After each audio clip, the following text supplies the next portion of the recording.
Assalamualaikum warahmatullahi wabarakatuh. Perkenalkan, nama saya Afton Nazil Hidayat dari Prodi PGMIA semester 2 Al-Khazini. Saya di sini akan menjelaskan apa itu kalimat efektif. Pengertian dari kalimat efektif. Kalimat efektif adalah kalimat yang dapat dipahami oleh orang lain dengan mudah, baik itu dalam bentuk tulisan maupun lisan. Kemudian pengertian kalimat yaitu kalimat mengandung satu kesatuan pikiran yang lengkap. Kalau diucapkan, kalimat selalu diawali dan diakhiri. Bila ditulis, kalimat dimulai dengan huruf kapital dan diakhiri dengan tanda titik atau tanda tanya ataupun tanda seru. Kadang-kadang kalimat juga disertai dengan petik. Kemudian pengertian efektif. Efektif mengandung pengertian tepat guna, yang artinya sesuatu akan berguna jika dipakai sesuai dengan sasaran. Pengertian efektif menurut KBBI ialah memiliki efek atau akibat atau pengaruh dan juga memiliki kesan. Kemudian pengertian kalimat efektif menurut para ahli. Yang pertama, menurut Nasuha, Rahmati dan Wahyudi, kalimat efektif yaitu kalimat yang dapat dipahami sebagai kalimat yang dapat menyampaikan informasi dan informasi tersebut mudah dipahami oleh pembaca. Kemudian yang kedua, menurut Arifin, kalimat efektif adalah kalimat yang memenuhi kriteria jelas, sesuai dengan kaidah, ringkas, dan enak dibaca. Kemudian yang ketiga yaitu menurut Akhodiah, Arsjad, dan Ridwan, kalimat efektif adalah kalimat yang benar dan jelas sehingga dengan mudah dipahami oleh orang lain secara cepat. Ciri-ciri kalimat efektif. Ciri-ciri kalimat efektif yang pertama yaitu kesepadanan struktur. Kesepadanan adalah keseimbangan antara gagasan atau pemikiran dengan struktur bahasa yang dipakai di dalam kalimat. Kalimat yang memiliki kesepadanan yaitu yang pertama, memiliki subjek dan predikat yang jelas.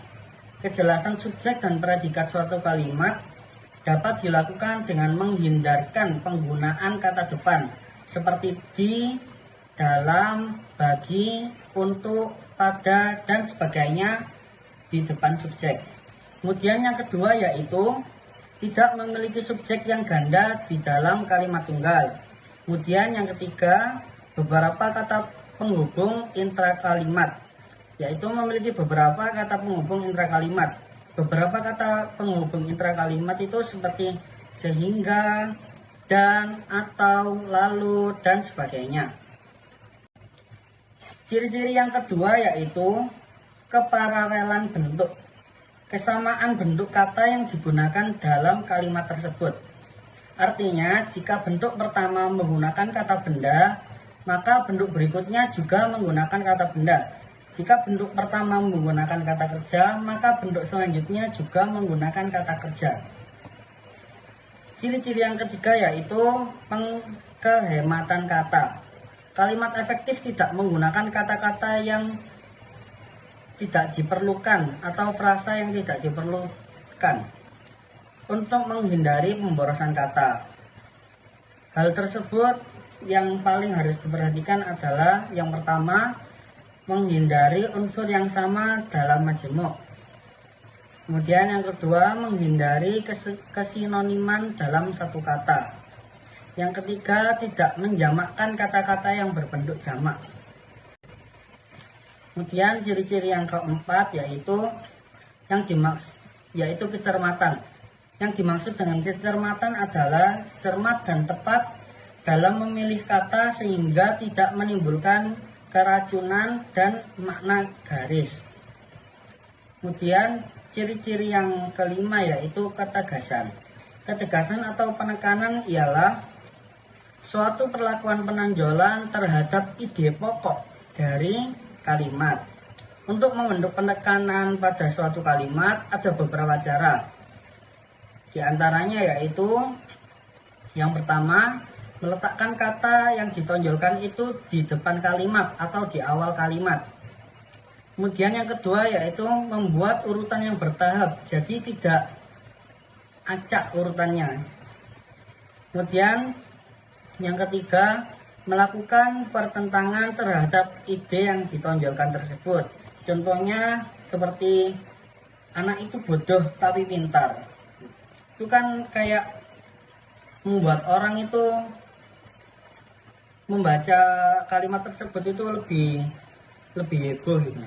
Kemudian yang keempat, menggunakan partikel penekanan atau penegasan seperti partikel lah, pun, kah. Contohnya, dapatkah ia menjawab pertanyaanku? Kemudian ciri-ciri yang selanjutnya yaitu kepaduan. Pernyataan dalam suatu kalimat tidak terpecah-pecah, yaitu kalimat disusun secara jelas dan tidak bertele-tele. Kemudian ciri-ciri yang selanjutnya yaitu kelogisan. Kelogisan adalah gagasan atau ide yang dapat diterima secara logis atau akal. Logis atau tidaknya kalimat dapat dilihat dari segi maknanya. Terima kasih. Sekian dari saya, mohon maaf apabila ada salah kata. Silakan bertanya di kolom komentar jika ada yang ingin ditanyakan. Wassalamualaikum warahmatullahi wabarakatuh.